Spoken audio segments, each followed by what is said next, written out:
Good afternoon. On behalf of the Center for Community Progress, I'd like to welcome you to today's Cornerstone webinar. My name is Justin Goddard, and I serve as the Senior Program Officer for National Leadership and Education here at Community Progress.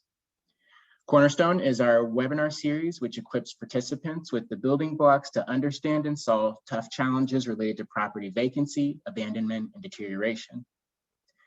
For today's Cornerstone, we are joined by Tariq Abdelazim, who serves as Director of National Technical Assistance here at Community Progress. In his role, he assists with the oversight, coordination, and delivery of a range of technical assistance and capacity building services to urban, rural, and suburban communities across the country. Tariq has helped communities design and launch innovative programs that have become models in the national field of practice, and has co-authored seminal publications on the land banking movement nationally and within New York State. His work reflects a strong commitment to centering racial equity in the broader field of community development.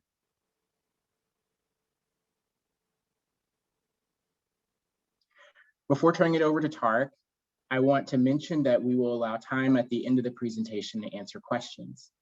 If you have a question during the presentation, please click on the Q&A icon at the bottom of your webinar browser and type your question into the Q&A box. We will share presentation slides and a video recording of today's presentation in the days following. If you experience any technical difficulties, please send us a message by clicking on the chat icon at the bottom of your browser, or by sending an email to myself at jgoddard@communityprogress.net. And with that, I am going to turn it over to Tariq.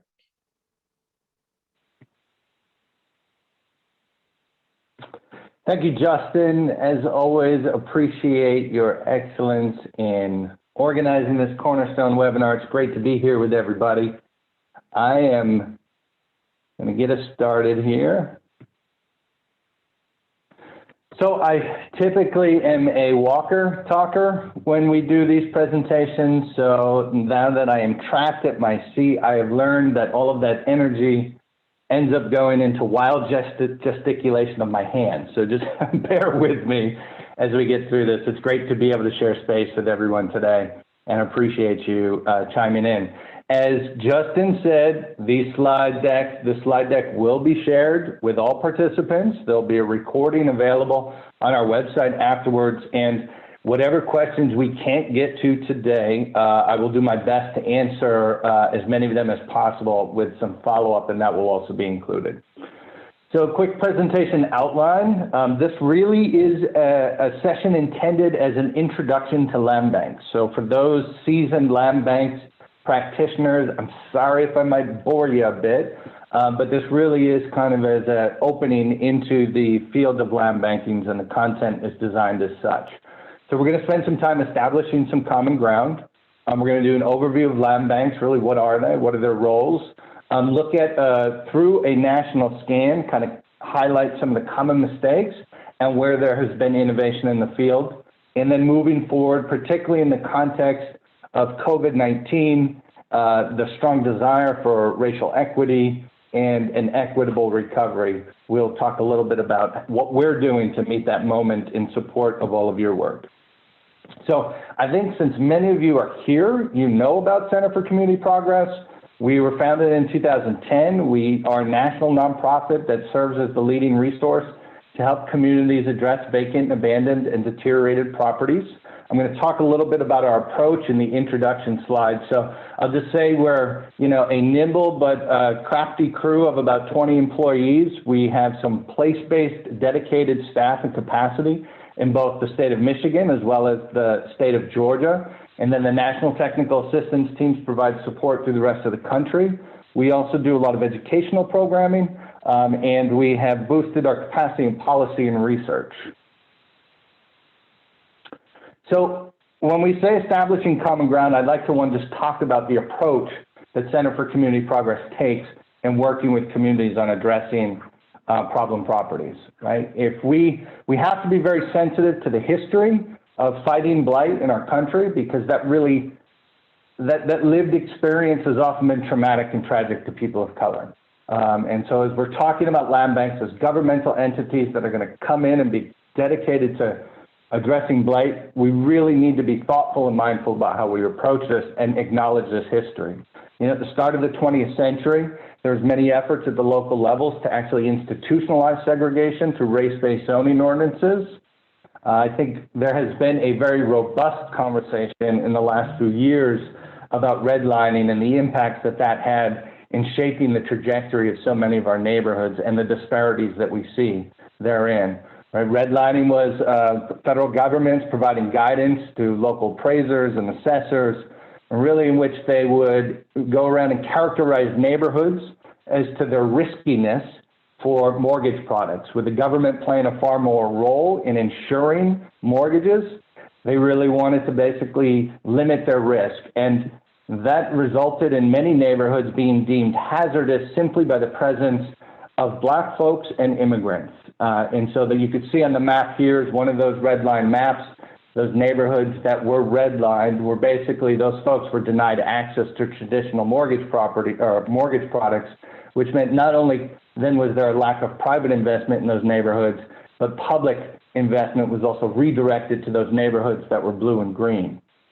At the same time, and this is kind of the pair to redlining, is as many developers started to build out large subdivisions in communities, there was similar policy that resulted in extreme unjust practices, and that the government would say that we will only insure these large development loans if the developer agrees to include race-based restrictive covenants on each one of those homes, which basically prohibited any of those homes from being sold to Black purchasers.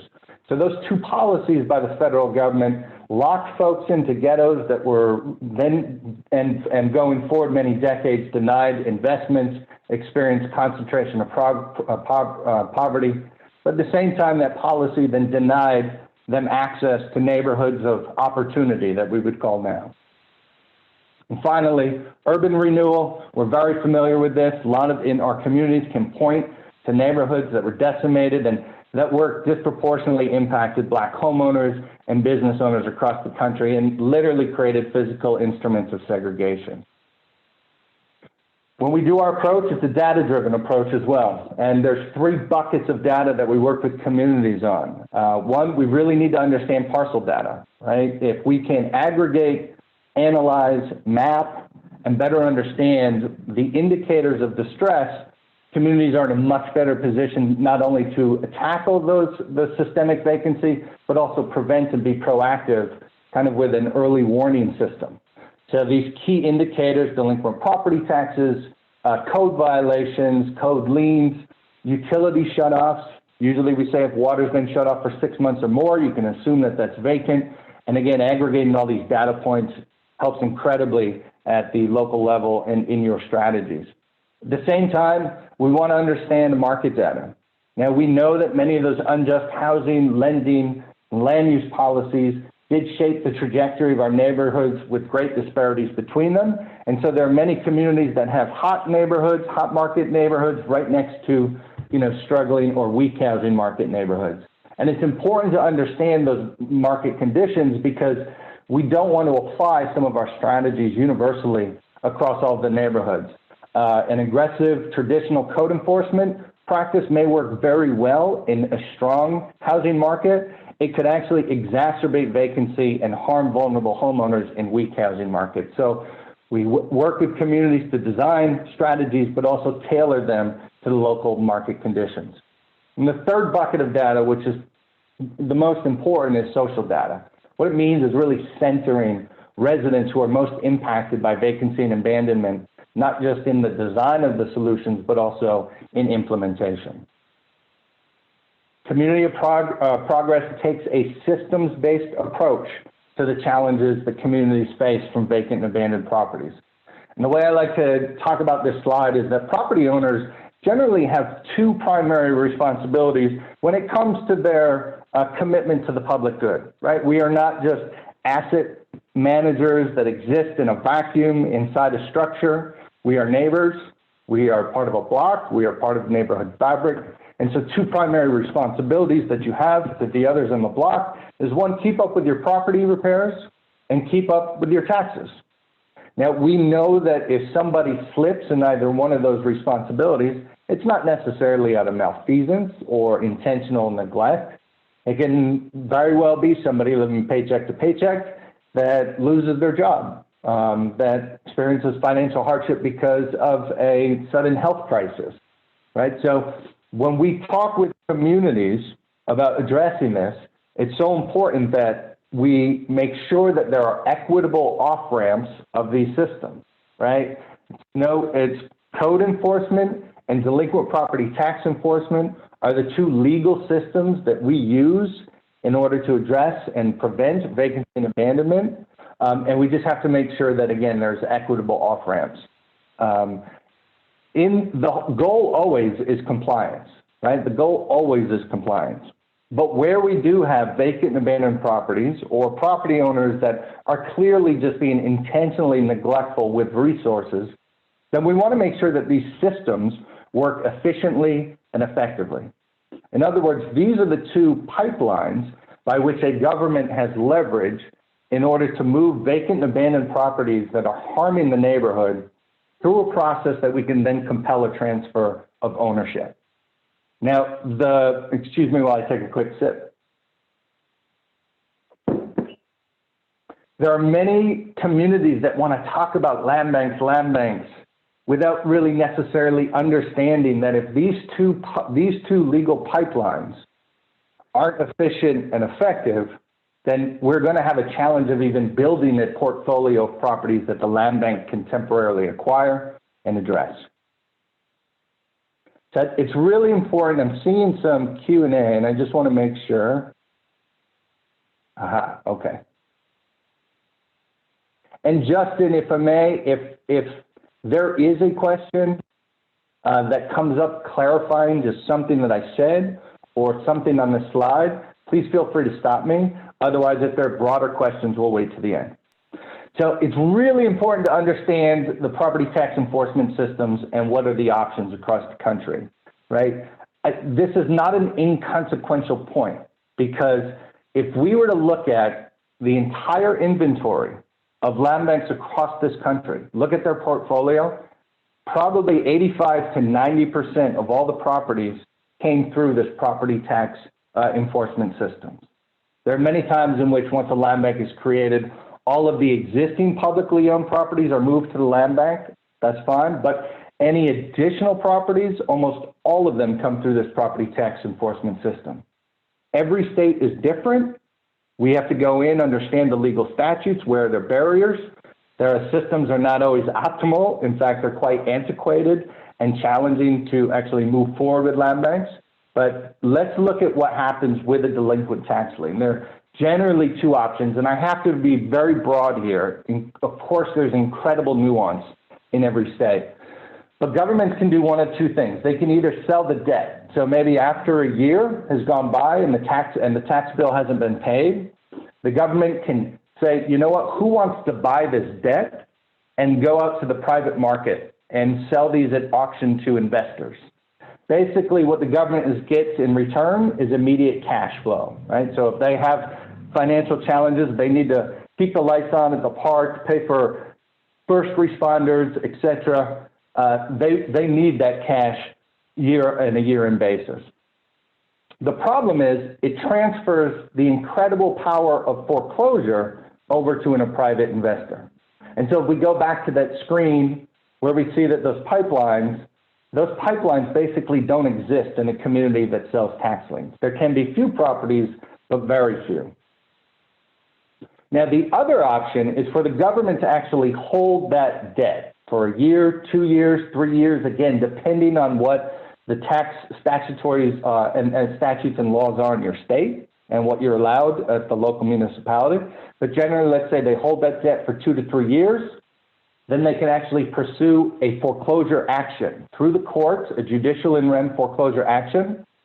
They then either take title or they can send that out to the private bidders at speculative auction. Here, they're actually selling the dirt, not the debt. They're selling the title to the property. Oftentimes, and there's a lot of nuance here, is where bidders don't make or if nobody bids on a property, then it falls into what's often called like the real estate division in a city hall or county government, where it kind of serves as an in-house land banking program, right? Nobody wanted it, so that now the county and city have to take it, and then they can still use their own procurement and disposition policies. The other alternative is to actually create a land bank. And so if nothing is sold at the auction, it goes to the land bank. Now, land banks are also given special powers where they can actually jump ahead of all of the bidders and speculators at an auction. There are some communities that have decided to just ignore and eliminate the auction altogether. Two examples right here in New York, where I'm working remotely from, Syracuse and Albany. They no longer auction off any property. They do the foreclosure, and they transfer every property over to their land bank. So I bring out SpongeBob SquarePants whenever there's a really important point. So the land bank should be seen as a more thoughtful alternative to the speculative auction. It ensures the transfer of tax foreclosed properties to responsible buyers in order to generate predictable outcomes consistent with community priorities. A lot of words, but really important point there, right? You're bringing property in under temporary public ownership. You have more flexibility in vetting your owners or buyers, potential transferees, and you could also sell it at a lower price in order to get the best outcome. So now let's unpack that a little more. What is a land bank? So a land bank is a public authority or nonprofit, focuses on the conversion of these problem properties, right? There are more than 200 land banks nationwide. The overwhelming majority have been created following the Great Recession. Not a surprise, right? As we saw the wreckage of that economic crisis and financial meltdown, there are many communities that were turning to land banks in order to help them deal with the historic legacy of distressed properties, right, in many legacy cities, but also the new wave of foreclosures and abandoned properties that the Great Recession wrought. Now, over 80% of these land banks are created pursuant to comprehensive state enabling legislation, and that's key because land banks are literally given special powers through state legislation that allows them to intervene in that tax foreclosure process more cost effectively and allows them to carry out that work more efficiently and pursuant to more equitable outcomes. Michigan, Ohio, New York, Georgia, and Pennsylvania, states with the highest number of land banks. In fact, 75% of all the land banks in the country are in these 5 states. They also, Pennsylvania was the most recent, they all have state land bank associations, and some of them are incredible resource and network and information sharing and peer-to-peer learning. And so we'll talk a little bit about that later at the end because there's some implications with another initiative we're pursuing, the National Land Bank Network. Oh, just very quickly, there are a couple states on this slide that are not highlighted. Kentucky has a land bank legislation that allows Louisville for very weak powers, and Kansas also has some land bank legislation at the state level.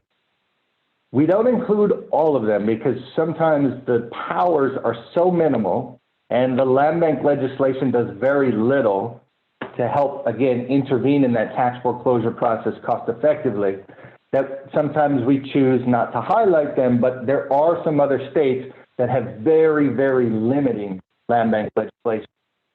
And we're hoping to improve this because this map, I'm not a big fan of it. It seems to suggest that every state's legislation is equal, and it certainly is not. It's hard for us to grade it, but there are definitely ones that are more optimal, and there are ones that are very deficient. So what are the key powers? And I was just speaking to this. It's right, land banks authorized through state enabling legislation are only as powerful and flexible as the statute that created them. 1, can the land bank acquire tax foreclosed property cost effectively? There are many states that have what's called priority bid or even credit bid. That means a land bank can go to the auction where they're selling the debt, the actual property, and basically jump ahead of all the speculators with a priority bid. If the minimum bid was $8,000 on a property, the land bank can say, we'd like that, pull it into the portfolio. If no one else bids, there are even some states that say, we'll recognize that as a credit bid. In other words, you don't even have to pay it because the work that you're going to do to put this back to productive use, right, and get a quality outcome is basically an investment that we're going to recognize. There are also land bank legislations that allow land banks to extinguish liens and clear title. Now, it's incredibly important that through this process, land banks do end up with clear title, so it actually can attract market nonprofit partners to invest in that property. Many land banks are able to hold property tax exempt. We're working with a land bank in Tennessee where the nonprofits are not tax exempt, so the land bank can actually play a role in basically allowing CDCs and affordable housing providers to basically deposit their land into the land bank, which then holds it tax exempt for a minimal charge, and then the entity can withdraw those properties when it's ready to actually do the project after it's gathered its financing. There are some revenue opportunities in state land bank legislation, but limited. We'll talk about some of the best. And then here's the other most important thing. It can acquire properties cost effectively, and at the back end, it can transfer them out to eligible transferees that are vetted, that are responsible, that can be prioritized, and it's driven by the outcome, not the highest price. Again, there's just a lot of chatter. Okay, just checking the comments there.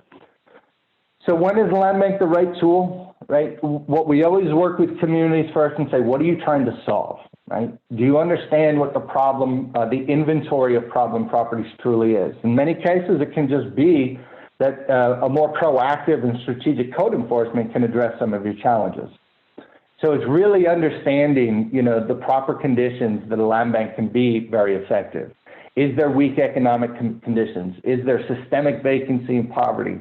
Is there one neighborhood that is wrecked by disinvestment, a pattern, a legacy of historical policies? Sudden shocks. It's no surprise that our organization was the merger of two organizations, one working in New Orleans after Hurricane Katrina and one up in Genesee County, Michigan, that one of those legacy cities that were dealing with deindustrialization, depopulation, right? So it's either of those economic crises or man-made natural disasters can create large inventories of vacancy and abandonment, in which a land bank could be a tool that could be very helpful. I always like to show this slide because it shows that land banks are not always a viable solution. We worked with Las Vegas, Nevada. There was a large inventory of vacant properties, but the more we dug into that actual portfolio, we realized that many of them were bank-owned. They were REO properties after the Great Recession where the market had collapsed. And so the bank went through the foreclosure and just basically kept them off the market. They were waiting for the prices to rebound before they would put them back out in order to try to minimize their losses. So a land bank really has no leverage to access that portfolio and subset of vacant properties. There are different approaches and solutions that they would need to pursue in order to address that particular set of vacancy. In Florida, there's a state law that mandates that jurisdictions must first offer all tax liens to investors. Obviously, if we go back to that slide that I talked about, that's why I like to start this conversation with that slide. You could see then that it doesn't even allow for a pipeline of foreclosed properties to feed into a land bank. So we've had many communities in Florida call us, particularly after the Great Recession, right, when there was again a fallout and large degree of vacancy. And we said the problem is that you have a state law that mandates you do this, and so it really precludes your ability to move forward with an effective land bank.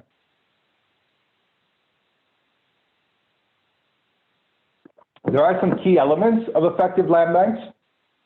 It will always need some level of support, cash or in kind, that's proportional to the scope and scale of vacancy and blight it is expected to resolve. I get into this in one of those key lessons in the next set of slides, so I'm going to leave it there. One of the key goals is recognize this is not about making money, right? I mean, if this was about making money, those properties wouldn't be there. The private market would have taken them. This is about maximizing outcome, and the more what we push is maximizing equitable outcomes. Now, if you look at the right here, these are all the keys. Like a land bank cannot operate in a vacuum. It is not a silver bullet. It needs to be connected to the tax foreclosure process, and state law needs to contemplate how that integration exists. It needs to be aligned with other blight strategies, right? There needs to be coordination among the housing and building code enforcement, among data analysis at the government, working with your residents and centering their needs, partnering with affordable housing providers and many others. And then I think most important, and it gets back to that history of government fighting blight, you absolutely have to make sure that all of your transactions are driven by policy, they're transparent, and that you're accountable, right? This is just critical. Land banks cannot, in even the slightest, even be perceived as operating in secrecy or without, the neighbors in the neighborhoods that you're working in. It's just so important that you maintain and constantly build that trust with those whose your work is inevitably going to be involved with on a day-to-day basis. Now, partnerships are required, right? A land bank clearly is going to be pulling in a bunch of real estate assets, so it needs folks that can actually repurpose those assets. And if we just look at vacant land, you can see there are many local groups that are interested in urban agriculture, from community gardens to large-scale urban farms and enterprises, from pocket parks, those who want to ensure that every child has access within half a mile, access to green space and pocket parks, expanding or selling some of these vacant lots to homeowners or property owners immediately adjacent to expand their yard. Obviously, climate resiliency is a huge concern. So how can vacant land be repurposed for green stormwater infrastructure or in other ways to improve resiliency? And then, of course, infill affordable housing. The land bank does not do all this. The land bank should be considered more as a broker of land on behalf of the public, right? That is going to ensure, again, predictable outcomes with responsible owners with goals that meet the community priorities. How are land banks funded? Not sufficiently. This remains one of the biggest challenges for land banks. Obviously, this inventory, again, because of financial or legal barriers or because it is within a weak housing market, does not necessarily attract the private market. There is always going to need to be some public subsidy and investment in order to turn around and the large economic conditions of these neighborhoods that can then eventually attract the private investment. There are some within the legislative, state legislation where some of the tax proceeds from a property that went through the land bank can go back to the land bank for 5 years. That's this tax recapture 550 provision. Again, it doesn't generally generate a lot of revenue, but it's something that helps. Typically, it really has to be through local governments, through foundations, through philanthropic support, through grants, and we'll talk a bit about some of those key funding that we've seen the last few years. So now, if we look, before I go to that next section, again, just really quick.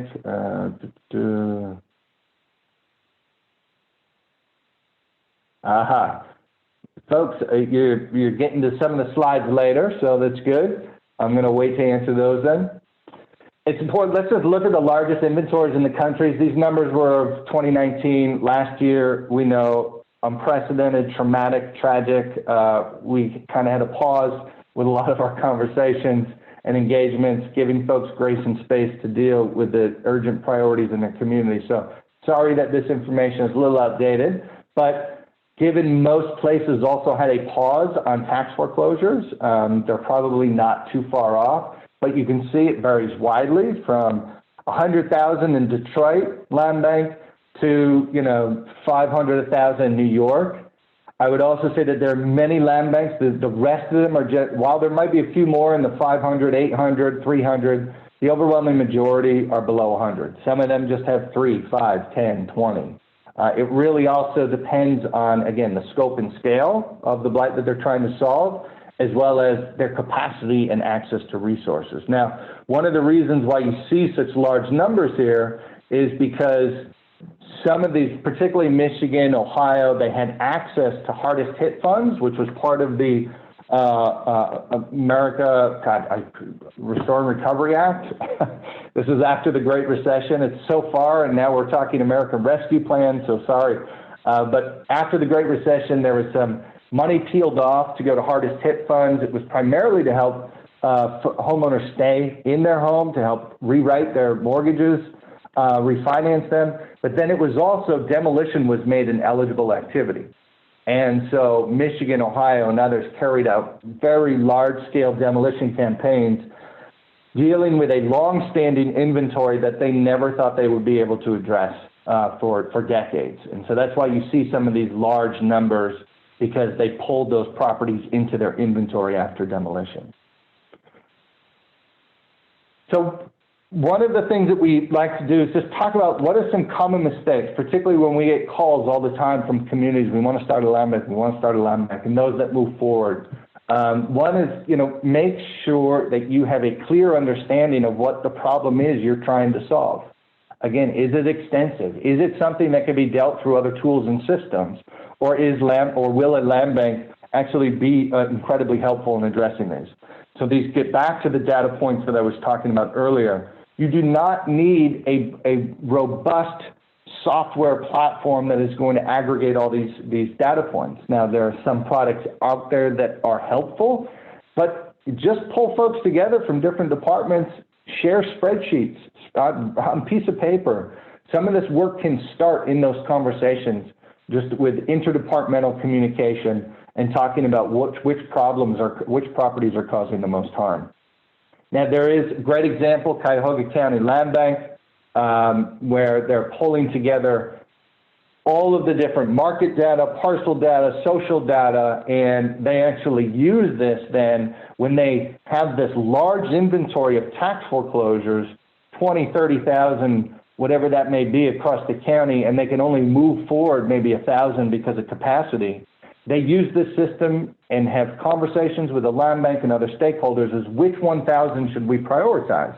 Obviously the ones that are causing the most harm, but also where there might be strategic neighborhood redevelopment activities or community interest about urban gardening, et cetera, where the land bank can help advocate to move some of those parcels forward in a very positive manner. The second one is, if land banks don't fully understand what they want to do and then communicate that to the community, others will tell the story for them. Right? So it's really important to always make sure that the land banks themselves are communicating clearly the role they can play and the goals that they've prioritized. Albany County Land Bank has done an excellent job with an incredible website. They're constantly hosting community forums. When it was allowed before COVID, they were having even workshops on site of land bank properties about how to apply, about rehab dollars that might be brought to bear. So just an example of constantly communicating with those they're serving in order to ensure that there's trust and there's an understanding of their roles and goals. The third one is this myth of self-financing. We get a lot of requests. We want to create a land bank, and we just might need a little bit of startup money, but then we'll be fine after 2 years. I just tell people with a very sobering assessment, and please do not assume that this is going to be a self-financing endeavor. Again, if these properties had value, if you could extract profit from them, trust me, the private market would be there, either the good ones or the bad actors. These always need some level of public investment, particularly if you want equitable outcomes. The more equitable your outcomes, the more public investment will be needed.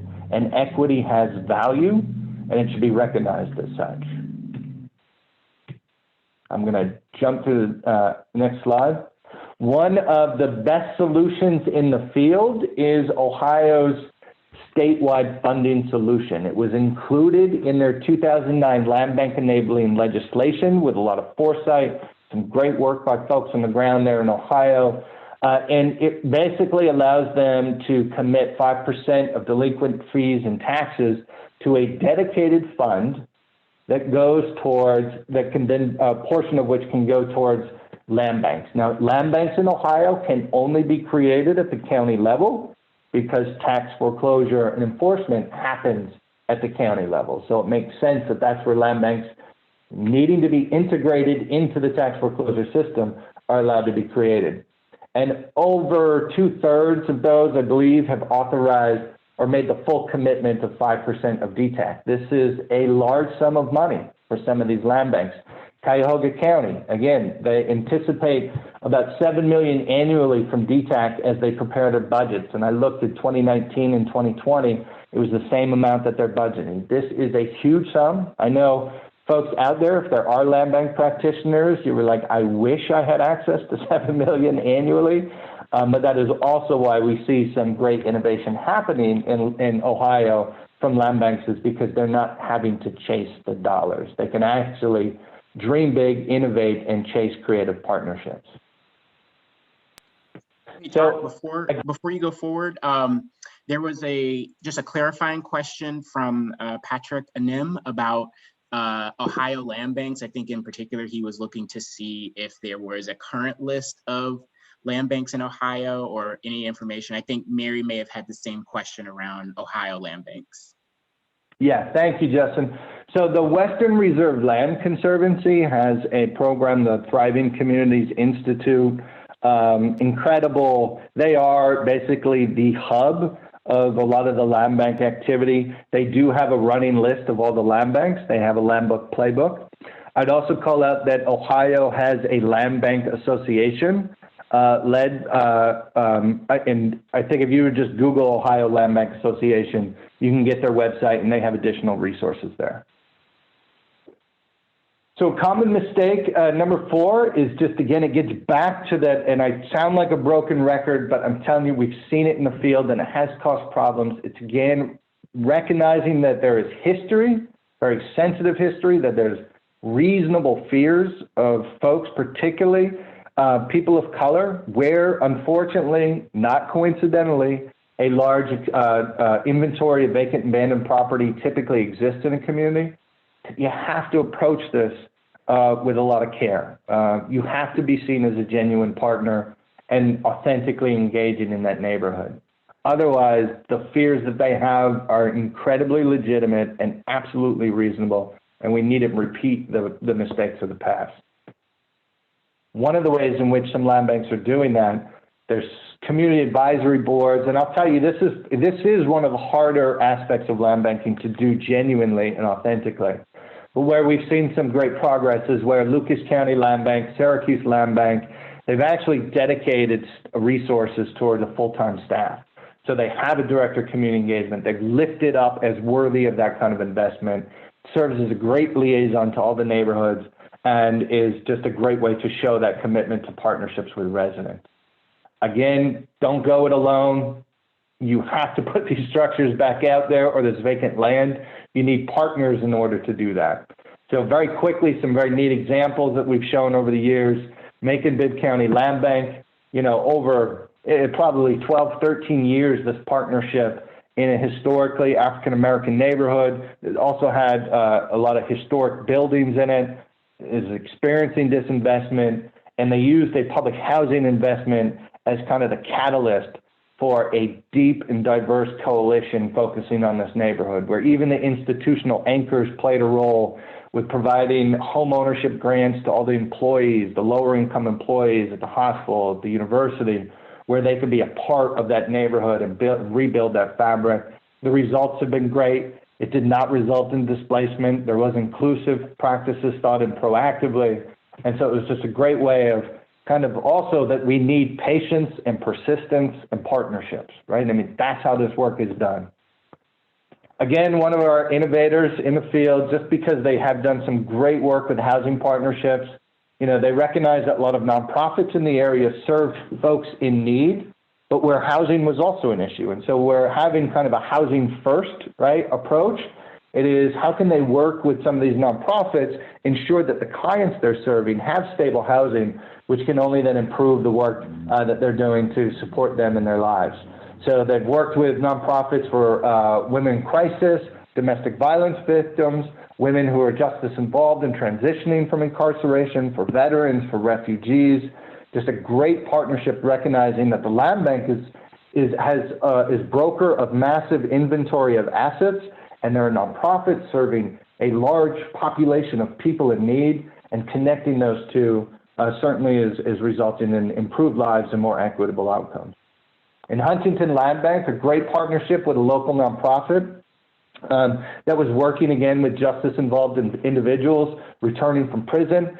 And basically, they were able to get state workforce grants to cover the crews to deal with all of the maintenance on their land bank properties. So it not only saved the land bank more than $100,000, and it was just an incredible opportunity, again, to provide equitable opportunities for folks in the community. What was great to hear that many of the participants also were able to secure work, long-time work from local contractors or lawn maintenance providers, given the skills that they learned through this program. So just an incredible win. So moving forward, you know, we always say that there needs to be some strong focus on establishing dedicated funding streams for land banks, right? Land banks maybe 10 years ago were seen kind of as this, you know, transactional entity operating on the fringe of community development. And now we're seeing land banks, you know, after 10 years really shifting to this transformational role at the center of community development.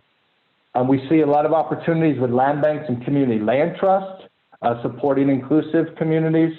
There's a lot of effort now that we've seen those large-scale demolition campaigns in communities like Ohio and Detroit and in other areas where there's large swaths of vacant land, is what do we do with this massive inventory of vacant land? How can we turn this into a permanent asset for the communities? And then better evaluating impacts and outcomes. This is what the field is really discussing now. So very quickly, and then we'll close up. Saw folks talking about land banks and CLT partnerships. We have been working with our counterpart at the national level, Grounded Solutions Network, and they also maintain kind of a community land trust association or network. And so by partnering together, we've been working in different communities where we're building stronger partnerships between land banks and community land trusts. These are just a few of those examples. We've also recently, this last year, outside Pittsburgh, in Allegheny County, there's another partnership, and we're exploring another partnership in Buffalo, New York.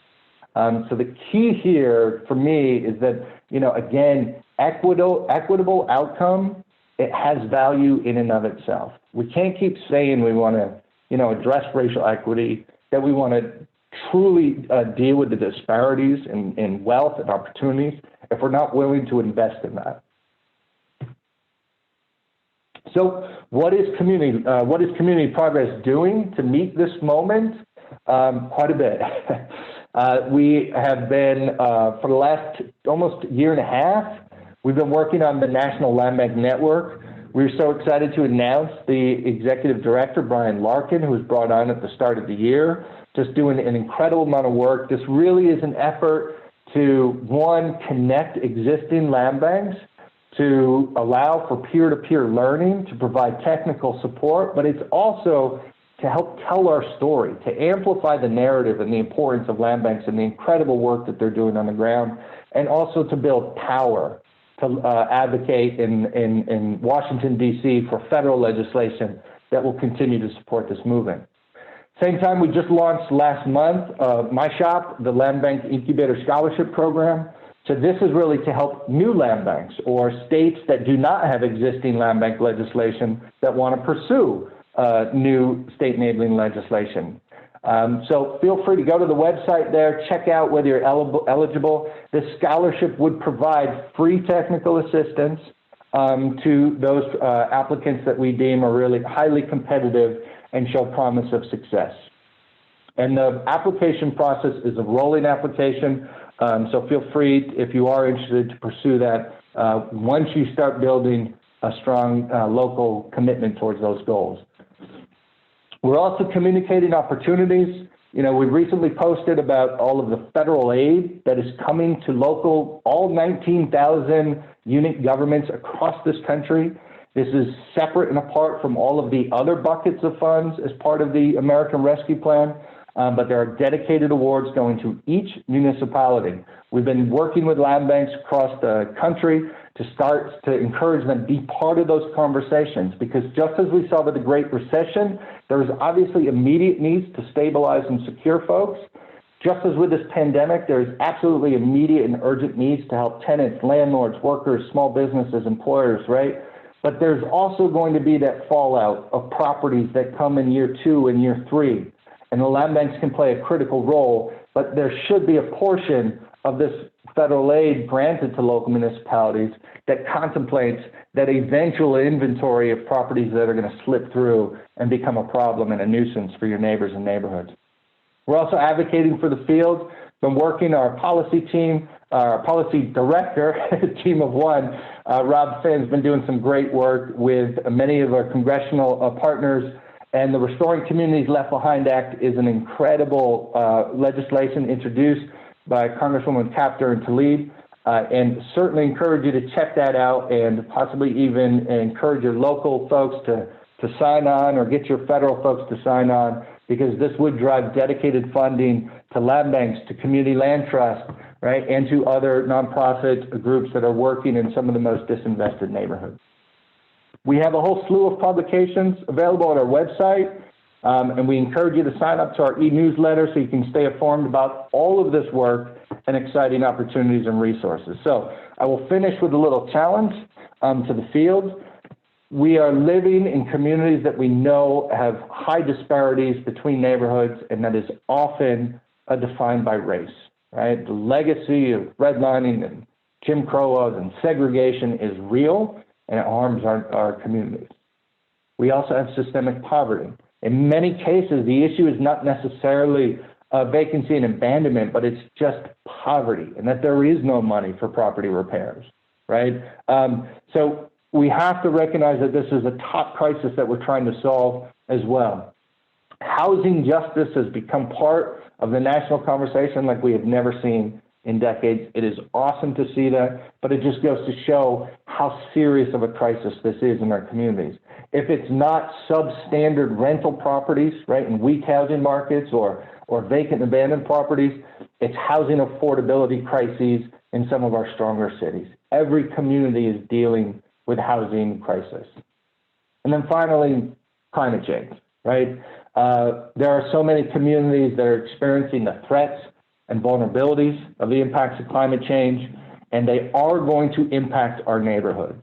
They are going to impact the inventory of properties and whether we have just, secure, affordable, safe, healthy neighborhoods for all.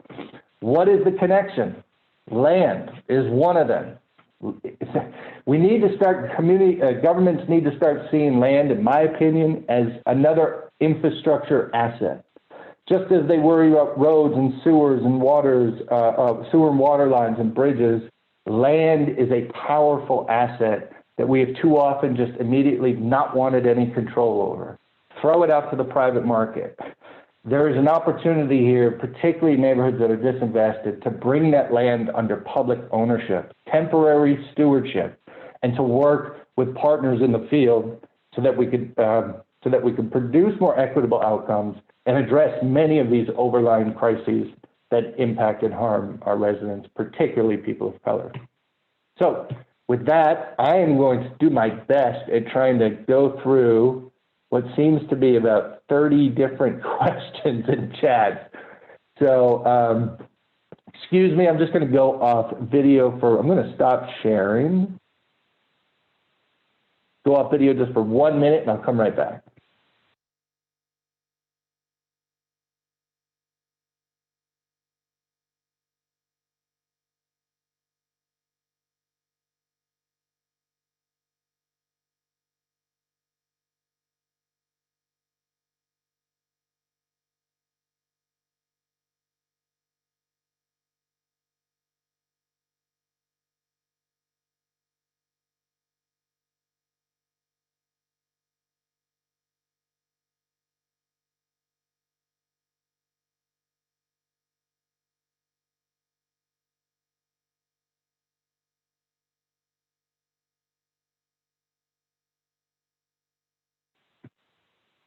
Okay, there's a lot of questions about basically what should communities do next if they think that the land bank could be helpful, or if the state doesn't have land bank legislation, what can they do? Now, this goes back to that distinction between land banks and land banking, right? Every local government can bring some property, if the tax foreclosure process allows them, could bring property in-house and then dispose of it subject to the local and often restrictive disposition policy, right? High bid, RFP, go through council. If you don't have state enabling legislation, it's really hard to move forward with a land bank that is going to be effective. If there's one thing that I ask folks to take away, is that the reason why land banks can do this work effectively and efficiently, it's because that they are granted special powers through that legislation. So it's really important to start engaging some of your state leaders with conversations about the value of land banks. That is something that if there is strong interest from multiple local governments in your state, then maybe then the Land Bank Incubator Scholarship Program could be a resource for you. We could come in, we could help broker some educational sessions with state leaders. We can help them think through even potential draft legislation. But it just is so critical to understand that that state enabling legislation is important to optimize the work that a land bank can do. Otherwise, you're either basically just working like a nonprofit or you're working like an in-government land banking program, which doesn't give you the flexibility needed and still keeps you trapped with those restrictive acquisition and disposition practices. So there's questions about how do you respond to local government officials who say that the in-house land banking works fine. I hope I answered some of that. They are still subject to strict disposition requirements. Sometimes it's not always transparent and accountable. It's not always user-friendly. They're usually not embedded and in close partnership with neighborhood groups and resident groups. Everything has to go through a bureaucratic process, right? The land bank is meant to, again, be able to address all of that to ensure more equitable, efficient, and effective outcomes. How are land banks typically funded through public budget allocations? Yes, there are many land banks that receive sufficient funds just to deal with operations from their local governments, or at least part of it. There are many times county or municipal land banks are actually staffed by local or county employees. So it reduces the cost. So basically they're providing that in-kind support. But yes, in order to move forward with some of the work and the programs and the interventions, there definitely needs to be some funding. While some have made local government commitments, there have been a couple like Macon Bid, Georgia. They actually took out a blight bond ordinance. I believe it was something like $10 or $11 million. $1 million was allocated to each legislative district, and then the land bank played a key role in advancing and implementing some of their priorities. There have been a lot of funds committed through both the hardest hit fund, as mentioned earlier, that federal program, but also through all of the mortgage settlements that happened following the Great Recession, right? Where there was the national settlements, a lot of attorney generals peeled off a portion of funds and directed that to land banks. In New York, the land banks have been beneficiaries of multiple settlements beyond the national settlement just because the Attorney General of New York had overview of Wall Street. So there have literally been tens of millions of dollars beyond the national settlement that has been directed to New York land banks. Now, all of those funds are drying up.